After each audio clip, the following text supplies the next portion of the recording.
Et aujourd'hui, j'aimerais dire quelque chose à M. Nieba. Et j'aimerais que vous écoutez ça très bien. Vous vous souvenez, M. Nieba avait fait une vidéo il y a pratiquement peut-être quelques semaines. M. Nieba nous avait tous épatés en nous disant que lui s'était rendu quelque part à Lausanne dans un jardin public où il avait pu observer M. Soro-Guillaume, et tous les détails se trouvent dans sa vidéo. Depuis très tôt ce matin, ce travail que nous avons fait, ce n'est pas le travail d'éclaireur seul.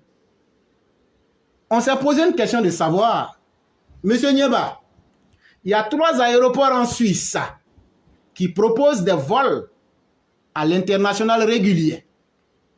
Il s'agit des aéroports internationaux de Zurich, de Genève et de Bâle-Mulhouse-Freiburg.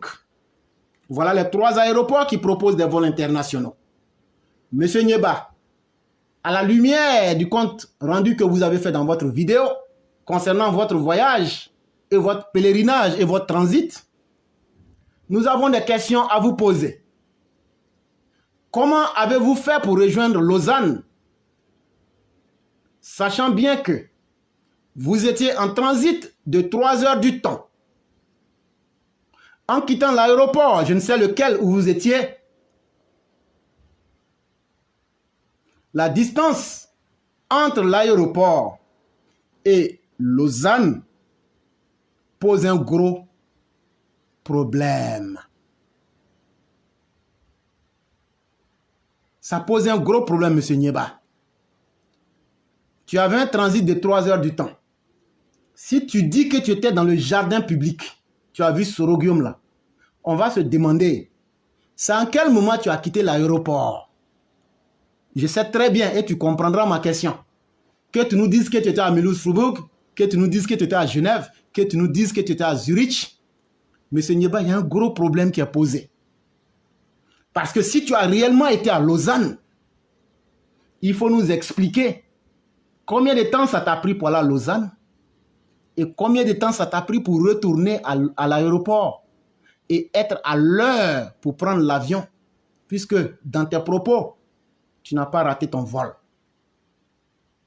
Et dans ton voyage, où tu as vu Soro-Guillaume, tu prends aussi le soin de nous informer que tu as rencontré des amis russes et tu as rencontré aussi Soro-Guillaume.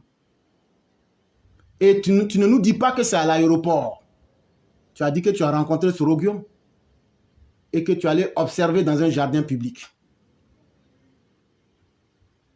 Et donc, lorsque tu nous auras dit l'aéroport où tu te trouvais, on va pouvoir donner le reste de la question à nos auditeurs. Parce que techniquement parlant, ce que tu penses, ce que tu as dit n'est pas du tout possible là. Mais si toi-même, délibérément, tu l'as dit, aujourd'hui tout le monde sait que Soro traite avec les Russes contre la Côte d'Ivoire à partir du Mali. Tout le monde sait ça. Que ce soit en termes d'information, que ce soit en termes de cyberactivité, et que ce soit même militairement, tout le monde sait aujourd'hui que les Russes sont de connivence avec Soro-Guillaume pour essayer de déstabiliser la Côte d'Ivoire ou mieux pratiquement toute l'Afrique de l'Ouest. Et donc, monsieur Nieba, dites-nous exactement qui vous avez rencontré dans le parc en réalité. Ce que vous dites là, ça cache quelque chose de plus grand. Parce que vos propos ne collent pas avec la réalité. Et le temps que vous dites là, même si tu étais parti pour revenir là, les vols internationaux aujourd'hui, avec d'abord le check-in et les mesures de Covid, tous les vols internationaux, quand tu viens même 2 heures avant, déjà souvent c'est bouclé. Donc si toi tu as pu sortir en 3 heures, aller à Lausanne et revenir, soit tu es en train de nous mentir carrément, ou bien soit tu es en train de nous dire des choses qui ne sont pas la vérité. Mais nous attendons ta réponse et on va te faire comprendre la réalité. Est-ce que tu n'as pas rencontré Soro-Guillaume avec ses partenaires russes pour décider de quelque chose? Parce que depuis ces derniers temps, tu es très controversé dans tes propos. Tu dis et tu te dédies. Et donc, il faut expliquer. Ça va beaucoup aider les uns et les autres. Et M. Nieba, pour moi, ça me pose un problème de sécurité. Parce que cette rencontre-là, il y a beaucoup de choses que tu ne dis pas. Et ceux qui ont compris, parce que la distance entre Zurich, je vous prends un exemple. La distance entre Zurich et Lausanne fait 224 km. Et nous nous sommes renseignés.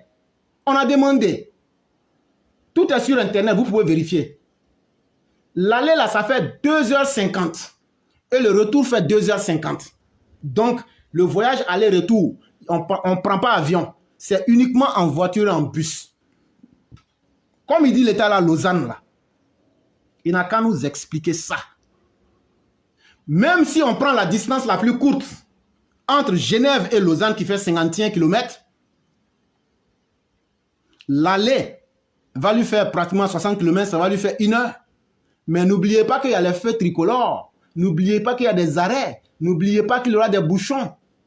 Mais supposons qu'il allait 1 heure et qu'il est revenu 1 heure du temps et qu'il est arrivé à l'aéroport à la dernière heure. M. Nieba devrait forcément rater son vol. Pourtant, il n'a pas raté ce vol-là.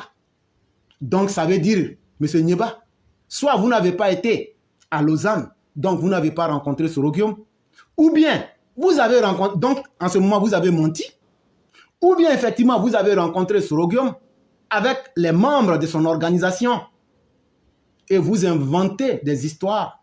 Mais en ce moment, il faut que ce soit dans l'un de ces 3 aéroports.